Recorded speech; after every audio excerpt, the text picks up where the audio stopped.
বসেছিলেন আমাদের polling agent CPIM প্রার্থীর হয়ে আমার হয়ে একজন পোলিং এজেন্ট বসেছিলেন। তো উনি ইংরেজি জানেন না, বাংলাতে সই করতে গেছিলেন।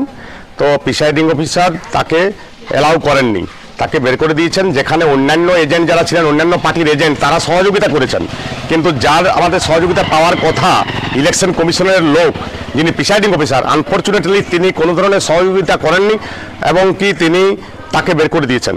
এবং আমি যখন এই মুহূর্তে তাকে বসাতে গেলাম, তার সাথে আমার কথা হলো যে তিনি বলছেন যে সমস্ত যেগুলো 17C এখনই বলছেন সই করে দিতে হবে, ভোট শেষ হয়নি, 17C বলছেন এখনই সই করে দিতে হবে।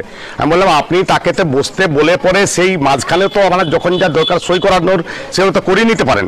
প্রথমেই একজন যারা যিনি তার দেখা যাচ্ছে হয়তো শিক্ষায় এতটা পড়াশোনা এতটা নেই, সেরকম একজন লোককে প্রথমেই যে সমস্ত ব্ল্যাঙ্ক ফর্মে সই করিয়ে দিতে হয়, তবে তো সে বুঝতে পারবে পেলে পোলিং এজেন্ট হিসাবে।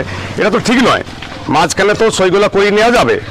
সেই হিসাবে এখন এই মুহূর্তে আমি গেছিলাম এবং বললাম, এরপরে উনি বুথে বসেছেন এই মুহূর্তে। কিন্তু আমাকে প্রায় 30 কিলোমিটার দূরের থেকে শুধুমাত্র একজন পোলিং এজেন্টকে বুথে বসানোর জন্যে আমাকে 30 কিলোমিটার দূর থেকে চলে আসতে হলো।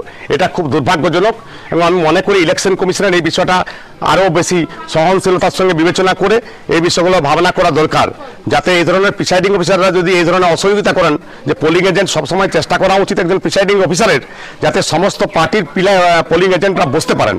সেখানে তিনি সেই সহযোগিতা না করে তাকে বের করে দিচ্ছেন, দুর্ভাগ্যজনক। এটা ইলেকশন কমিশনকে আমি এটা বলছি যে এই ধরনের ঘটনা যেন আর না ঘটে।